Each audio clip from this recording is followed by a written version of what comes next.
You ever have one of those moments in football where you just stop and think, hold on, did that really happen? That's exactly where we are right now, because the NFL just delivered a weekend so wild, so unpredictable, that it feels like the league flipped itself upside down overnight. And somehow, the Chicago Bears are right in the center of the chaos. Before we dive into the madness, take 1 second. If you love talking football, if you breathe the NFL like oxygen, hit that subscribe button, drop a like, and smash the bell icon so you never miss an update. Trust me, you're gonna want to stick around for everything coming this season. Alright, back to it. The Bears waking up on top of the NFC North for 2 straight weeks sounds like something out of an alternate universe, but here we are. Not because somebody else collapsed, not because of some weird standings glitch, but because Chicago earned it. 8 wins, 3 losses, and a team that suddenly looks like it found a heartbeat. What makes it even crazier is everything happening around them. Upsets, overtime thrillers, divisional rivals stumbling at the worst possible times. And through all of it, the Bears just keep climbing. This team has been hit with injuries. Depth shredded. Key players missing. Every reason to fall apart, but instead they tightened up and fought harder. That's not luck. That's culture. That's belief. That's a locker room refusing to quit. Guys stepped in and played like their careers depended on it. 14 tackles here, 15 tackles there, defensive pressure that never let up. A roster full of next man up players who didn't just fill holes, they made statements. And the message coming out of Chicago is loud and clear: we said we'd take the North, and we're not giving it back. The energy feels different. The confidence feels real. The shift is happening right in front of us, and if this is what they look like while injured, imagine what's coming next. And trust me, you're going to want to stay with me for the rest of this story. A strange ripple just hit the NFC North, and it all begins with one brutal reality: the Packers are heading into the next stretch of the season without Josh Jacobs. That alone changes the shape of the division. Jacobs isn't just another running back, he's a tone setter, a clock killer, and one of the most explosive weapons in the conference.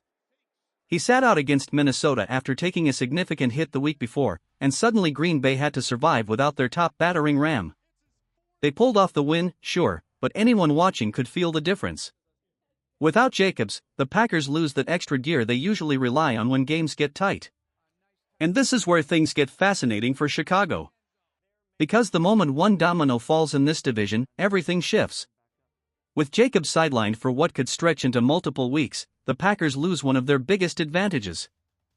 That opens the door, just a crack, for the Bears to seize control if they can make their move at the right time. Whether Chicago upsets the Eagles, battles to the wire, or even stumbles, the landscape still looks different now. That's the part no one saw coming. One injury up north suddenly makes every matchup matter a whole lot more. And speaking of surprises, the NFC picture is looking wild. Chicago isn't just floating around in playoff talk, they're embedded in the heart of it. A 3-way tie for the second-best record in the conference heading into Week 13.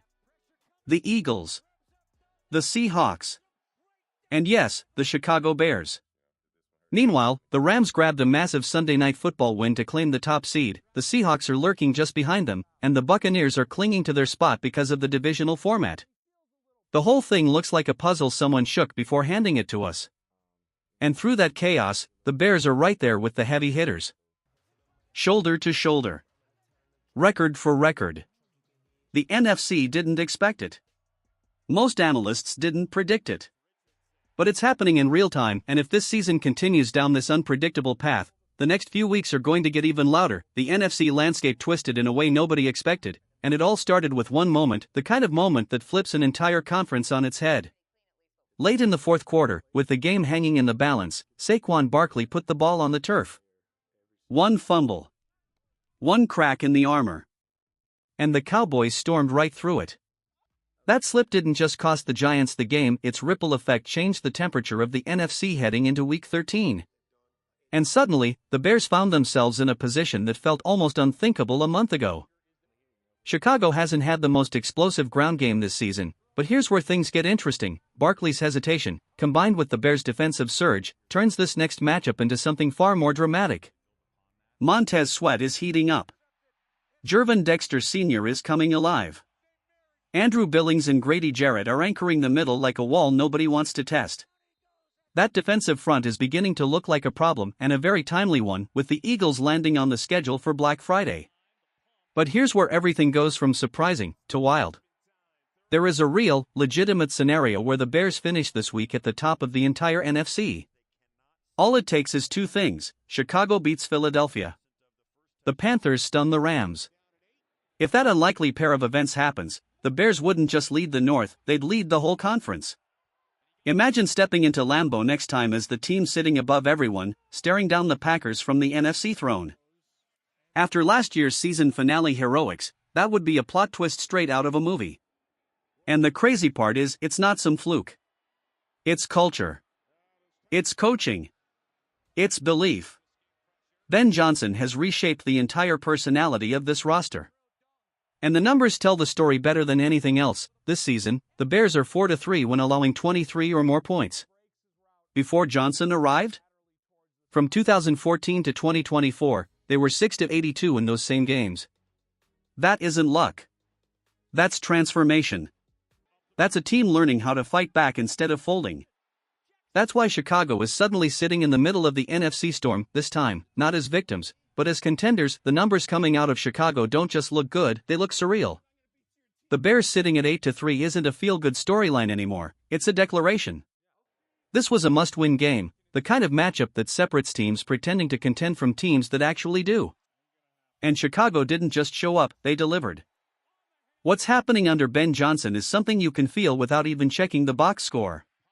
But if you do check the box score, it confirms the transformation in neon lights. The Bears are now a top 10 offense in 3 major categories. 6th in total yards. 2nd in rushing. 8th in scoring.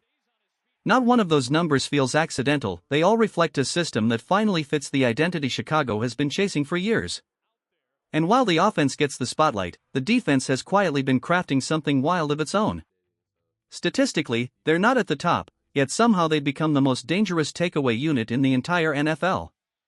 No other team can say they have 3 players sitting in the top 5 for interceptions. Chicago can. Kevin Byard with 5 picks. Nahshon Wright with 5 of his own. Tremaine Edmunds sitting right behind them with 4. That's the kind of ball-hawking trio you'd expect to find on a Super Bowl roster, not a team that started this year trying to rebuild its identity. And the stories behind those numbers make them even better. Wright went from a practice squad corner fighting to stay in the league to a breakout playmaker with 5 interceptions and double-digit pass breakups. Edmunds was flying all over the field before landing on IR, still leading the team in impact plays. And Byard looks like a veteran who found new life the moment he put on navy and orange. All of this is happening while the secondary is patched together week after week. Jalen Johnson missing time. Kyler Gordon in and out. Depth stretched thin. Yet somehow, the defense keeps generating turnovers like it's second nature. Everything about this Bears team says they shouldn't be performing at this level.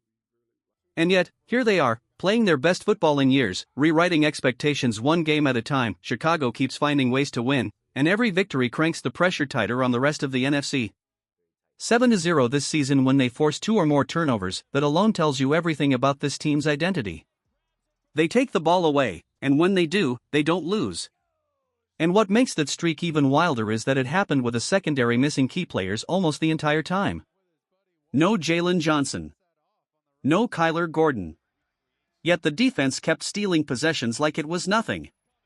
But here's the part that should make every Bears fan grin: when December arrives and the secondary is fully healthy, the defensive backfield could look absolutely loaded: Johnson, Stevenson, Gordon, Byard, Brisker, Wright, Gardner-Johnson, and Owens. A unit so deep that it might actually spark a real debate about who deserves to start. Wright has played himself into that conversation with the kind of season nobody saw coming. And then there's the quarterback.